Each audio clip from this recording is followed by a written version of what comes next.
has brought Hartsfield-Jackson International Airport to a complete stop. Passengers stuck in planes, stranded in terminals, all trying to get somewhere, anywhere else.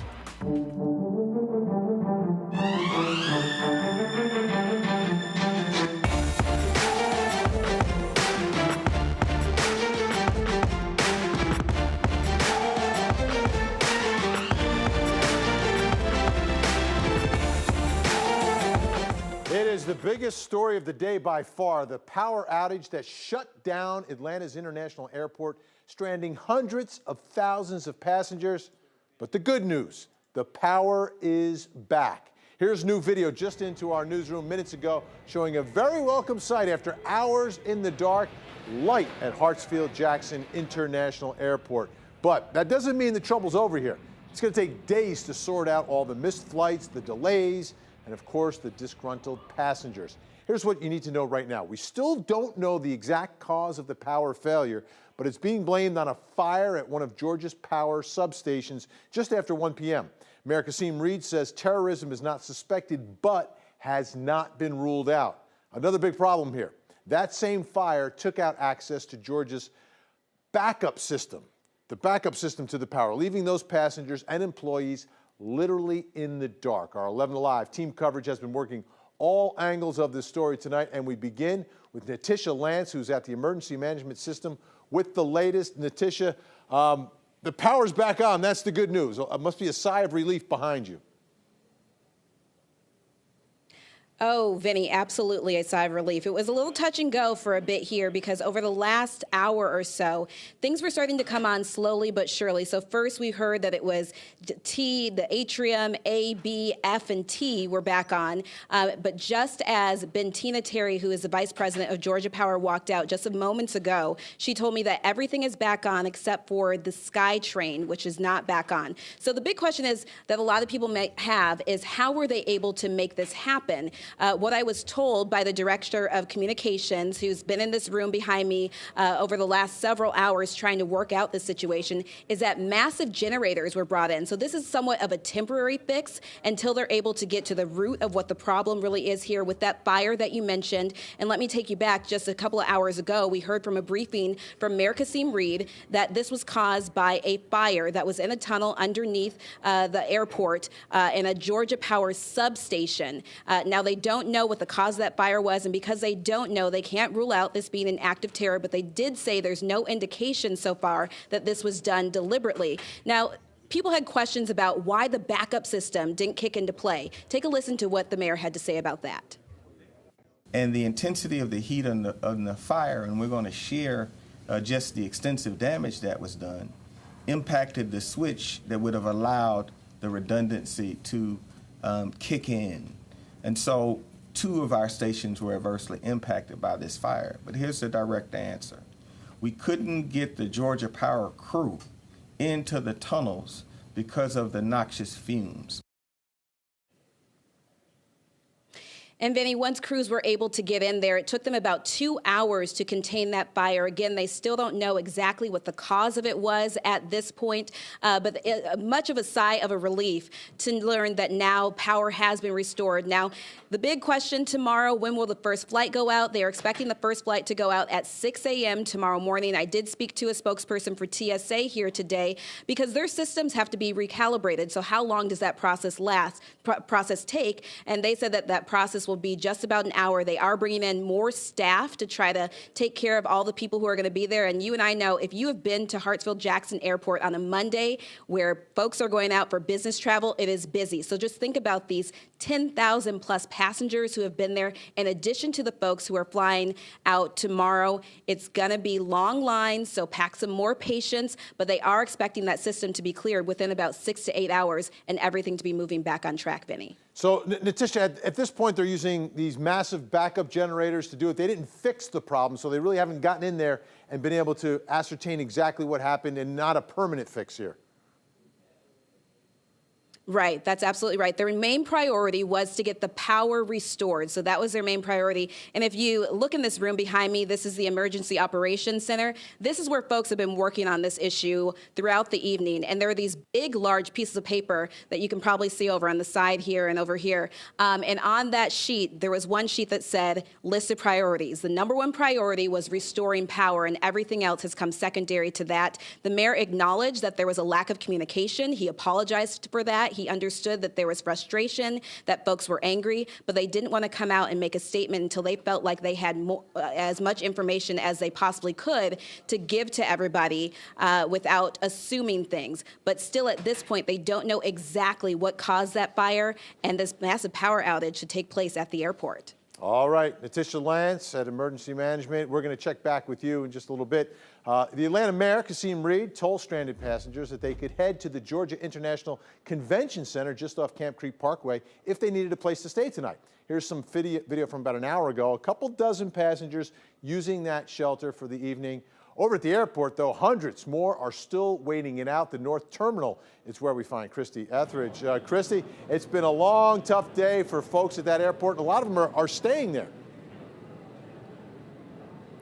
They are. The one word I would describe these people are either troopers or weary, maybe a little bit of both. And even though the lights have come back on, there's a little bit of hope. You can see the kiosks are at least now lit up. This one says currently out of service. So just shows you, even though all the lights are back on, things are certainly not back to normal here at the airport yet. All of these departure and arrival boards are still booting up. There's nothing up there to show yet. But these people, man, these are the troopers. These guys stuck it out all day here at the airport just so they could be first in line here at the Southwest line. They don't even think some of these people are going to show up for the desk until 2, maybe 4 o'clock in the morning. So they're still in for a pretty long night. And as I spoke to travelers today, the one main word was frustration. And it's left a bad taste in their mouth, not only about the airport, but also the city. Take a listen. I would never do this again. Like, I would never come here again. Janelle Parks was headed to Chicago, ready to celebrate her cousin's birthday. But instead, they spent it here. And then all of a sudden, the lights, like the power went out. That was around lunch, which they made a point of saying they didn't get. They shut down all the restaurants. They didn't offer us no chips, no nothing. Like, people hungry. We haven't ate all day. Instead, they say they were fed empty promises of when the planes would finally leave, holding on to hope that any minute now the power would come back on, because at the busiest airport in the world, it had to, right? We talked to a man over there, and he said, "You're not going anywhere because the airport's closed," and we thought he was teasing. It sounds like a bad joke. And early on, a few of the thousands of stranded passengers had the good nature to laugh. Met all these people here. It's also pretty cool. I mean, you make the best of a situation. Flights aren't leaving. So if we need to get a hotel, we'll get a hotel. Yeah, we're just gonna hit the bar. We've had enough. But as the hours ticked on with no food, water, lights, or announcements, everything got darker, including the mood. I'm very irritated because all the hotels are booked. It's crazy outside with the taxis. So for thousands tonight, downtown Atlanta is home. And according to Janelle's last update, might be for a couple more days. I was just told that it probably lasts for 2 days. Now what you're seeing now is the most beautiful sight to the thousands of passengers who were stranded here today.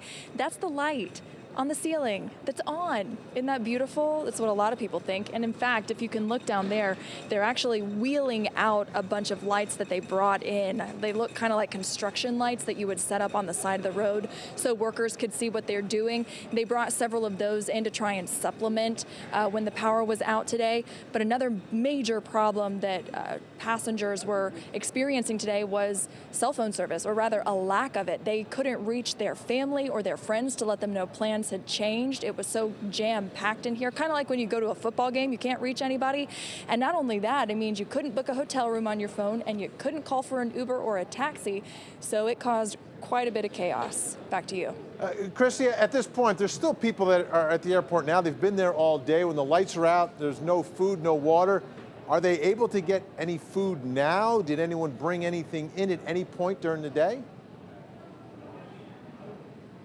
I did see in the atrium there are several cases of water, and they were handing that out earlier around the big Christmas tree in the atrium between the north and the south terminal. Now, the tough part was that all of the restaurants needed power, so those were out. So it was tough. A lot of these people went all day without eating unless you had snacks in your bag. Now that power is restored, I'm seeing some of these shops get back up and running, but it's still pretty late. Most of them work on business hours anyway. So most of the people that I'm seeing, they're not even worried about food right now. They're worried about being first in line because they know it's going to be crazy as soon as all of these other people who decided to leave or decide to come back. Absolutely. Christy Etheridge has been at the airport all day for us. Thanks so much, Christy. Now, obviously, social media blowing up with this story, a lot of tweets and posts, and that's where you get a lot of information early on before officials were speaking what was going on there. Ron Jones has been busy keeping track of what everyone is talking about online tonight. Ron, are people still chattering tonight? Yeah, you know, oh, yeah, there's a lot of people chattering right now, especially on social media. And Vinny, you know this. We're talking about 30,000 people stranded, right? They were stranded not only on the tarmac, but in the terminal as well. So they couldn't really voice their frustration, but as long as they had a little power, little juice in their cell phone, they were speaking out on social media. And I just want to point this one out here, and that's MARTA. MARTA is now offering services to folks, and it says, because of the power outage, please consider taking MARTA, a MARTA train, to downtown or midtown for a hotel. 15, 20-minute ride, $2.50 plus $1 for the ticket. That means $3.50. And some folks are really upset about that. They're like, this lady right here, she says, well, perhaps MARTA should waive costs for passengers coming from the airport, people already stranded and irritated and not going to being hit with the cost.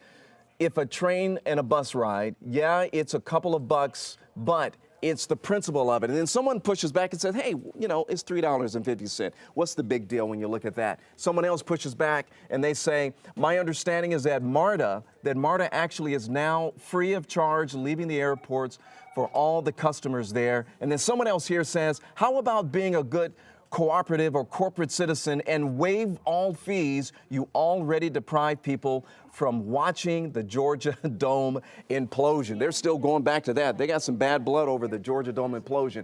But a lot of folks are really happy about this. Mayor Kasim Reed put this out, update, and we already know about this, Vinny. All power has been fully restored. It already has 115 retweets in the past 17 minutes. And even before that, he says, we have provided 2,000 meals so far, thanks to Chick-fil-A for their support. Because as you know, Vinny, a lot of folks are being pushed over there to the convention centers, at least 8,000 to 10,000 people. And so they have to be fed. And Chick-fil-A, normally closed on Sundays, are now beginning to provide those meals. Vinny? All right. Thanks so much, Ron. Now, passengers have been sharing their photos and videos with us all day long. You can check them out right now at 11live.com, along with a link to send in your story. Our coverage continues after this. We'll talk to passengers who share their ordeals of being stranded at the world's busiest airport.